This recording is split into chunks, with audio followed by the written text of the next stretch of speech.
नमस्कार। रामायण में एक पल ऐसा आता है जहां एक माँ का पछतावा शायद कहानी का पूरा रुख ही बदल सकता था।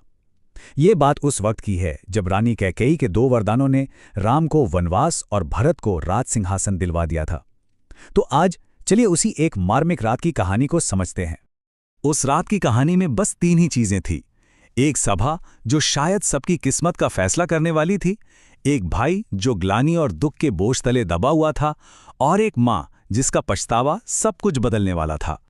कहानी की शुरुआत होती है घने जंगल में, तारों से भरे आसमान के ठीक नीचे। चलिए उस रात के माहौल में चलते हैं। जगह है चित्रकूट का जंगल। रात का समय है और नीले आसमान के नीचे एक सभा लगी हुई है।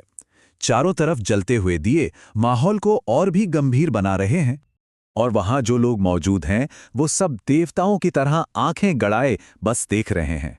उनके दिलों में एक अजीब सी बेचैनी है, ये जानने की कि आगे क्या होगा, पर इस बात का डर भी है कि नतीजा क्या निकलेगा।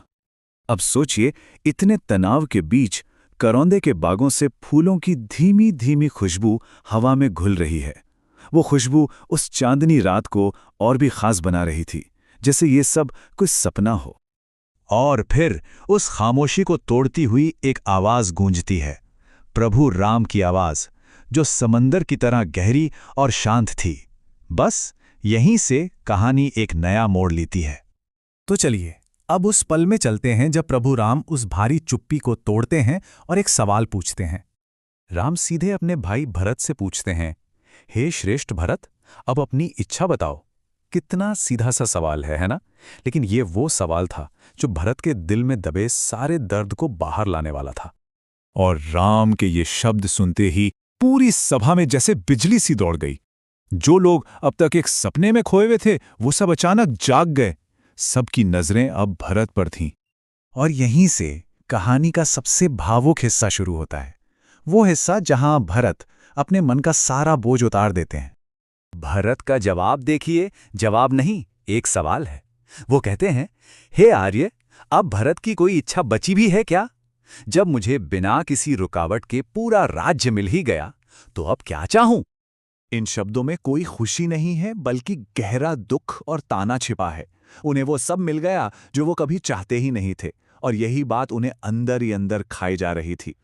उनका दर्द और गहराता है जब वो कहते हैं कि मेरे पिता ने दुख में तड़प तड़प कर अपने प्राण त्याग दिए, तो मुझ जैसे अभागे की अब और क्या इच्छा हो सकती है। भरत की ग्लानि की गहराई देखिए। वो खुद को अपने पिता की मौत का जिम्मेदार मान रहे हैं। वो खुद को दुनिया का सबसे बदनसीब इंसान समझ रहे हैं। और फिर वो अपने दर्द के उस शिखर पर पहुंचते हैं जहां से आवाज टूट जाती है। वो चिल्लाकर कहते हैं, हाय, क्या मेरा जन्म इसी दिन के लिए हुआ था कि मेरी अपनी ही मां मेरे जीवन को तबाह कर दे? ये वो चोट है जो उन्हें सबसे ज्यादा तकलीफ दे रही है। उन्हें लगता है कि उनकी मां के एक फैसले ने उनकी इज्जत, उनकी पहचान, सब कुछ छीन लिया है। अपने भाई को इस तरह टूटते हुए देखकर प्रभु राम ने क्या किया? अगला हिस्सा दो भाइयों के बीच के उस प्यार को दिखाता है जिसकी कोई मिसाल नहीं। भरत की ये हालत देखकर राम ने उन्हें खींचकर अपने सीने से लगा लिया। उस पल शब्दों की जरूरत ही नहीं थी। बस एक भाई के प्यार भरे आंसुओं ने दूसरे भाई के सारे दर्द को शांत कर दिया। लेकिन ठीक उसी पल जब माहौल इतना भावुक था, एक ऐसी आवाज गूंजती है जिसकी किसी ने कल्पना भी नहीं की थी।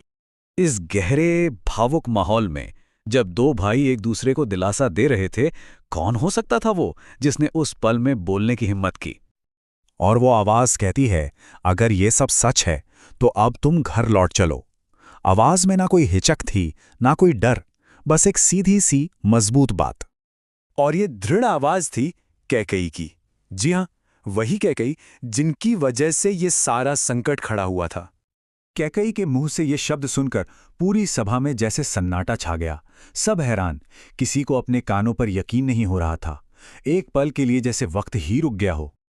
तो ये कहानी हमें एक बहुत बड़े सवाल पर लाकर छोड़ देती है।